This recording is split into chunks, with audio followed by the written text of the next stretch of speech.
ओ बहू, अब कब तक रोती रहेगी? रोने से कुछ नहीं होगा, रो मत, समझी? क्या करूं माँ, रोने के अलावा मेरी जिंदगी में कुछ नहीं है। पूरा जीवन बस रोते ही बीत गया। ऐसे मत बोल, तुम्हारा रोना देख मुझे अच्छा नहीं लगता। तुम तो मेरी बेटी जैसी हो। आपके बेटे के साथ रहकर मेरी जो हालत हो गई है, आप समझ सकती हैं माँ। इतनी तकलीफ झेल रही हूँ मैं आपके बेटे के घर पर। मुझे अब अच्छा नहीं लग रहा माँ। मैं आपके बेटे का घर छोड़कर चली जाना चाहती हूँ। ये क्या कह रही हो? कहाँ जाओगी तुम? ये तुम्हारा घर है, घर छोड़कर जाना ठीक नहीं। लेकिन माँ, अब मैं और सहन नहीं कर सकती। बहुत दुख हो रहा है, आप देख रही है ना सब कुछ। कुछ दिन और सहन करो, दुख ज्यादा दिन तक नहीं रहता। दुख के बाद सुख जरूर आता है। और कब सुख आएगा माँ? मेरी जिंदगी खत्म हो गई। ये अत्याचार मैं सहन नहीं कर सकती। आपको क्या बताऊँ माँ। इतना टूट मत जाओ, मजबूत बनो। घर छोड़ना अच्छा कदम नहीं है। तुम अकेली लड़की कहाँ जाओगी? तो क्या ऐसे ही चलता रहेगा? क्या मैं कभी खुश नहीं रह पाऊंगी?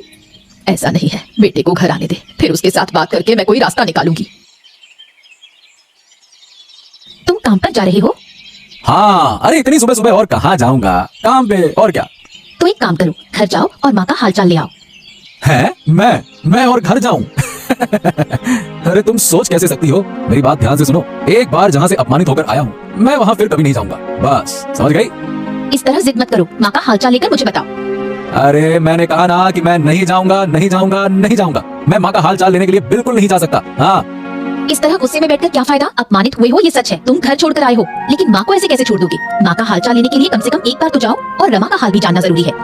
ये सब ना तुम्हारी वजह से ही है कि मैं अपने गुस्से को काबू नहीं रख पा रहा हूँ। अरे हमेशा हमेशा तुम मुझे मेरे मन के खिलाफ काम करने के लिए मजबूर करती हो। हाँ, तुम वही करोगे जो मैं कहूँगी। माँ तो तुम्हारी है, क्या तुम्हें नहीं लगता कि माँ का हालचाल लेना जरूरी है? माँ से मिलना तुम्हारी जिम्मेदारी है। अरे हाँ हाँ हाँ हाँ, मेरा जिम्मा है। अगर माँ मेरे साथ रहती तो मैं भी अपनी जिम्मेदारियां निभाता ना, लेकिन माँ तो साथ रहती नहीं है। इसीलिए मैं माँ का हाल चाल लेने के लिए घर नहीं जा सकता। मतलब नहीं जा सकता। माँ और रमा का हालचाल जानने के लिए तुम्हें घर पर जाना ही होगा। अब चाहे आज जाओ या बाद में, यही मेरा आखिरी फैसला है।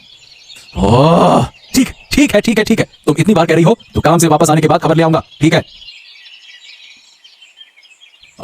बाबू, क्या हाल है नगेन? अचानक मेरे घर आ गए, चेहरा इतना मुरझाया हुआ क्यों है? बाबू, मैं क्या बताऊं बाबू, मुझे एक काम चाहिए। अगर आप कृपा करके मुझे कोई काम दे दे तो बड़ा अच्छा होगा। अच्छा, तो तुम्हें काम चाहिए तो तुम मेरे पास आए हो। सुनो, तुम एक काम कर सकते हो। बूढ़ी के 4 बेटों को देखो, वो शहर में काम करने के लिए गए हैं। तुम भी शहर जाकर काम करो। हाँ, बस। मैं सही बताऊं तो मैं भी यही कर रहा हूं बाबू। काम के मामले में शहर या गांव में कोई फर्क नहीं होता, इसीलिए मैं शहर ना जाकर गांव में ही काम करना चाहता हूं। वाह वाह वाह वाह, काम के मामले में गांव और शहर में कोई फर्क ही नहीं होता है। वाह, बातें करने में तुम बहुत माहिर हो। लगता है ये बुद्धि अगर सही जगह लगाओ तो तुम जिंदगी में आगे बढ़ सकते हो, लेकिन तुम इसे बेकार घूम घूम कर बर्बाद कर रहे हो गाँव में। मैं घूम नहीं रहा बाबू, इसीलिए तो मैं सीधा आपके पास काम मांगने के लिए आया हूँ। कृपया करके मुझे कुछ काम दे दीजिए, मैं अपनी बुद्धि उसी में लगाऊंगा। अरे तुम तो बड़े ही जिद्दी हो। हाँ, ठीक है, एक काम करो, मुझे कुछ दिन का वक्त दो। अगर काम मिला तो मैं तुम्हें जरूर बताऊंगा, ठीक है ना? नहीं बाबू, नहीं। काम मिलने पर मुझे बताना ये कोई बात नहीं हो सकती। आप मुझे काम दिलवाइए, मुझे उस काम की जरूरत है। ठीक है, मैंने कहा ना कि मैं तुम्हें काम दिलवाऊंगा। मुझे सिर्फ कुछ दिन का समय तो दो, वक्त तो दो, ठीक है? सारा दिन कोई काम धाम नहीं, बस बैठे बैठे सिर्फ खाना और खाना। सिर्फ खाना ही नहीं, शैतानी और चालाकी भी कुछ कम नहीं। कुछ समझ नहीं आता, बूढ़ी हो गई है, कितनी हवा में उड़ने लगी है। इसका कुछ ना कुछ तो हल करना ही होगा। इस बूढ़ी को तो सुधारना ही होगा। क्या हुआ बहू, इतना चिल्ला क्यों रही हो? मैंने क्या किया? अभी तक समझ नहीं आया? हमें फिर से बताना पड़ेगा। सच में मैं समझ नहीं पा रही हूँ क्या हुआ। तुम लोग मुझे बताओ तो सही। ओ मेरी नाटकबाज, अब इसे कुछ भी समझ नहीं आ रहा। कल रात रमा जी के साथ क्या सलाह मशवरा किया था, फिर भी कह रही है कि कुछ नहीं जानती, कुछ नहीं समझ पा रही। रमा जी के साथ क्या सलाह मशवरा किया है बहू? मैंने तो बस रमा से थोड़ी सी बात की थी। चुप रहिए आप, और कितना झूठ बोलेंगी? बूढ़ी हो गई है और झूठ बोलने से भी शर्म नहीं आती। मैं और ललिता दोनों ने सुना है कि आप रमा जी के साथ सलाह मशवरा कर रही थी। मुझसे गलती हो गई बहू, मुझे सच में समझ नहीं आया कि तुम दोनों को बुरा लगेगा। अगर पता होता तो शायद नहीं बोलती। चुप रहिए आप। नीलिमा, तुम एक काम करो, इस बूढ़ी का खाना आज से बंद कर दो, फिर देखो कैसे सुधरती है। ओ रमा, तू मेरे घर आ, जल्दी आ। तुझे देखकर मेरा दिल खुश हो गया। मैंने तुझे देखने के लिए तेरे भाई को भेजा था। कैसी है तू? अच्छी नहीं हो दीदी, पहले जैसी थी सब ठीक थी जब तुम लोग मेरे साथ थे। अब तुम चले गए तो मुझे बहुत तकलीफ हो रही है। पूरा दिन जो जहर भुगत रही हूँ वो इन दोनों बहुओं के कारण। समझ रही हूँ, तुझे बहुत तकलीफ हो रही है ना? तो एक काम कर, तू मेरे घर आ जा, वहाँ इन बहुओं को झेलने की तुझे जरूरत नहीं पड़ेगी। अगर मैं तेरे घर आ गई तो सासू माँ का क्या होगा? वो तो अकेली घर पर बैठी रहेंगी। ये दोनों बहुएं उन्हें भी बहुत तकलीफ देती हैं। अगर मैं कर सकती तो तुझे और सासू माँ को अपने घर लाकर रखती। काश सासू माँ इतनी बड़ी गलती नहीं करती, बाकी बहुओं के बहकावे में आकर तुम्हें गलत समझ लिया और घर से निकाल दिया। अगर ये गलती ना होती तो आज हमें इस स्थिति में नहीं आना पड़ता। तुम लोगों के चले जाने के बाद सासू माँ को ये दोनों बहुएं खाना भी नहीं देती। क्या बोल रही है तू? इतनी बुरी हालत हो गई? हाँ यही तो है, इसी वजह से कह रही हूँ कि क्यों तुम्हें निकाल दिया।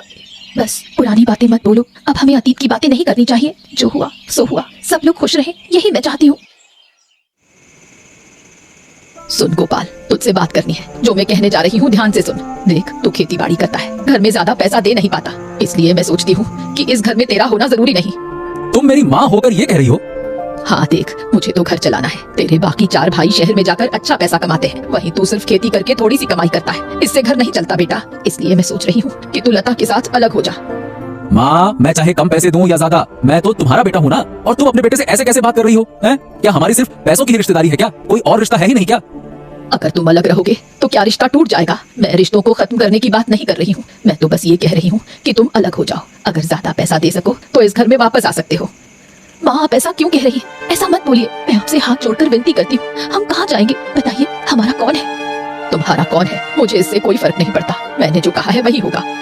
ओहो, ठीक है ठीक है ठीक है, तुम यही चाहती हो तो ऐसा ही होगा। मैं तुम लोगों के घर चला जाऊंगा और इस घर में कभी भी वापस नहीं आऊंगा। क्या रे नगेन, कहाँ जा रहा है? अरे और कहाँ जाऊँ, बस यहाँ वहाँ घूम रहा हूँ। कोई काम धाम नहीं है तो काम धाम की तलाश कर रहा हूँ। ओह, तो क्या तुम अब कोई काम नहीं कर रहे? अरे नहीं गोपाल दादा, काम कहाँ मिलेगा, कोई काम मिल ही नहीं रहा, इसीलिए गांव गांव घूम रहा हूँ। हालात बहुत खराब हैं तुम्हारी तरह। अरे लेकिन ऐसे घूमते रहोगे तो क्या होगा? कोई ना कोई काम तो करना ही पड़ेगा ना। अब दादा कोशिश तो कर ही रहा हूँ, लेकिन कोई काम देने को तैयार नहीं है। क्या करूँ, जीने का मन नहीं करता, समझे? ओह नगेन, सुनो मेरी बात ध्यान से सुनो। ऐसे ऐसे उदास मत हो और हारो मत। तुम एक काम कर सकते हो, तुम जाओ अविनाश बाबू के पास, शायद वो तुम्हें कोई काम दे दें। अरे दादा, मैं गया था अविनाश बाबू के पास, वो हालांकि बोले हैं काम दिलवा देंगे, लेकिन अब तक कुछ हुआ नहीं। बोलते हैं कुछ दिन का समय दो, बता दूंगा। हाँ, अब क्या करूं मैं? अरे तो काम नहीं दिलवाया तो क्या हो गया, लेकिन तुम्हें तो काम चाहिए ना। तो बार बार अविनाश बाबू के पास जाना पड़ेगा। ऐसे नहीं होता कि एक बार गए और हो गया।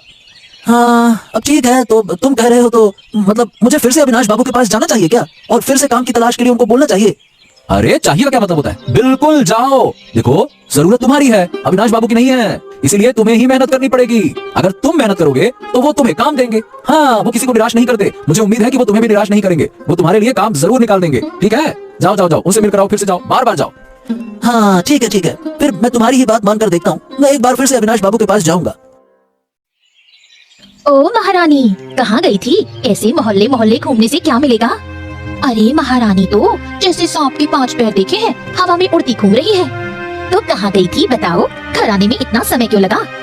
मैं कहीं नहीं गई थी, अगर जाती तो तुमको कह के जाती। फिर से जबान चला रही हो। वैसे कहाँ गई थी बताओ? मोहल्ले मोहल्ले घूमती फिरती हो, घर का काम कौन करेगा? मुंह से जबान तक नहीं निकल रही। देखा क्या अंदाज है इसका? हम दोनों बोले जा रहे हैं और ये जवाब ही नहीं दे रही।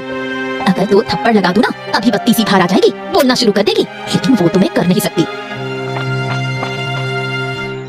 तुम दोनों क्या बकवास कर रही हो? वो थोड़ा बाहर गई थी, तो क्या तुम दोनों उससे ऐसे पेश आओगी? मैं तुमसे हाथ जोड़कर विनती करती हूँ, इसे छोड़ दो। आप चुप रहे, आप क्यों बीच में आ रही हैं? आप यहाँ से चली जाइए। जो हमें कहना है हम रमा से ही कहेंगे।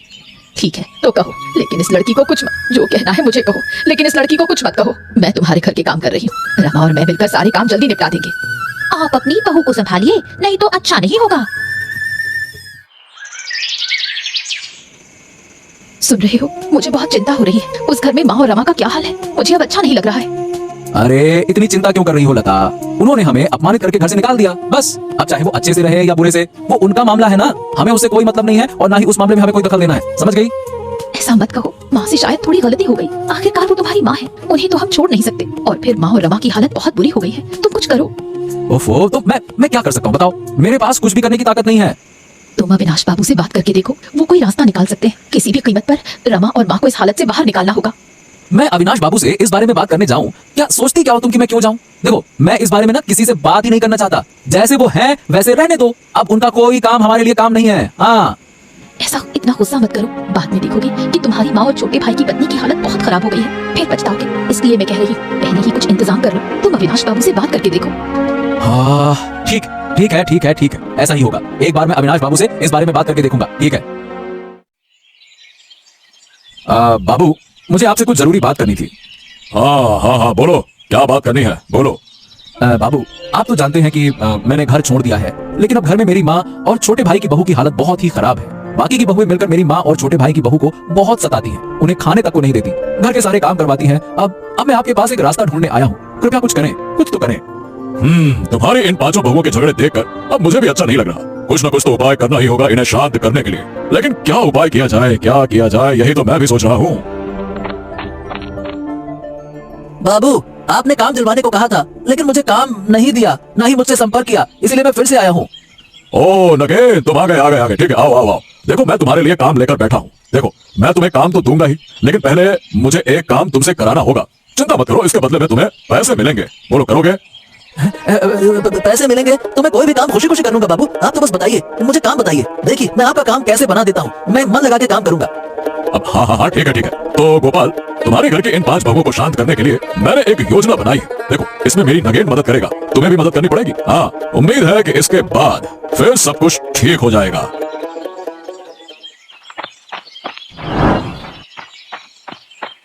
ये कौन सा कागज है? लगता है नगेन दादा की पॉकेट से गिरा है। देखती हूँ ये कागज किस काम का है। मुझे लगता है ये जरूरी कागज है, लेकिन उठाने का मन नहीं कर रहा। उठाऊं तो कैसे उठाऊं? देखो, वहाँ रमा जा रही है। रमा, इधर आ। देख, वहाँ एक कागज पड़ा है, वो कागज ले आ और मुझे दे दे। ध्यान रखना, इसे खोलना मत। लो दीदी, ये तुम्हारा कागज, लेकिन इसमें क्या है? ये तुम्हें जानने की जरूरत नहीं, तुम अपना काम करो। लगता है ये नक्शा है, लेकिन ये नक्शा किसका है? क्या ये किसी खजाने का होगा? हाँ, ये तो खजाने का नक्शा है। अब मैं अमीर हो जाऊंगी, बस इस खजाने को ढूंढ निकालना है, फिर तो मुझे कोई नहीं पकड़ सकेगा। एक बार अगर ये खजाना मिल गया तो मैं अमीर हो जाऊंगी, फिर मैं किसी की परवाह नहीं करूंगी। लेकिन ये खजाना कहाँ मिलेगा? मुझे तो कुछ समझ नहीं आ रहा। क्या करूँ? इसे ढूंढना तो होगा। एक काम करती हूँ, दीदी को भी बताती हूँ। इस खजाने को तो मुझे पाना ही होगा, अब आलसी नहीं बन सकती। दीदी, मुझे लगता है यही वो जगह है। देखो, नक्शे के मुताबिक यही वो जगह है।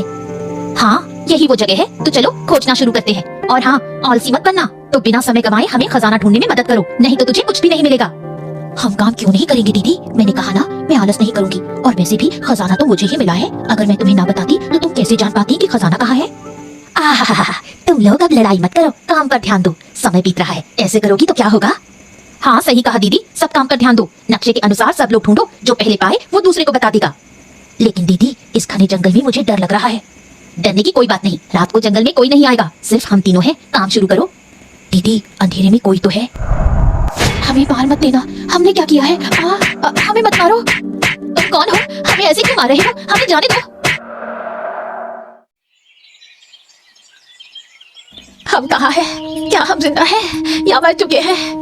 मुझे बहुत दर्द हो रहा है दीदी, अब मैं और नहीं सह सकती। मुझे कुछ कहने की इच्छा नहीं है, लगता है मैं मर चुकी हूँ दीदी। अरे, तुम लोग रात में जंगल में क्या कर रहे थे? मैंने तुम्हें सुबह बचाया है, गोपाल और लता ने तुम्हें बचाया। अगर वो दोनों ना होते तो तुम्हारा क्या हाल होता है? हाँ दादा, क्या कह रहे हो दादा? गोपाल दादा और लता दीदी ने हमें बचाया, और हमने उन्हें कितनी बार अपमानित किया। हाँ, यही तो। तुम लोग कभी भी गोपाल दादा और बौदी को समझ ही नहीं पाए, हमेशा उन्हें अपमानित ही करते रहे, यहाँ तक कि उन्हें घर से भी निकाल दिया। अब समझ आ रहा है कि नहीं? हाँ दादा, अब हमें अपनी गलती समझ में आ गई। जितना भी हमने उन्हें अपमानित किया, वो हमें अपना ही समझते थे। अगर वो नहीं होते तो हम बच नहीं पाते। अब हमें समझ में आ गया है, आप सभी हमें माफ कर दीजिए। अरे, हमें माफ करने से पहले गोपाल दादा और लता के पास जाकर उनसे माफी मांगो। अगर वो माफ कर दें तो ठीक है, तुम माफ हो जाओगे, बस। हमें माफ कर दो दादा, हम अब कभी ऐसा नहीं करेंगे। आप लोग अपने घर लौट जाएं। अब कोई भी आपको कुछ नहीं कहेगा, हम भी किसी पर अत्याचार नहीं करेंगे। हाँ दादा, आप लौट जाएं। हम अपनी गलती समझ चुके हैं, कृपया हमें माफ कर दे। याद रखो, अब तुम किसी पर अत्याचार नहीं करोगी, ठीक है?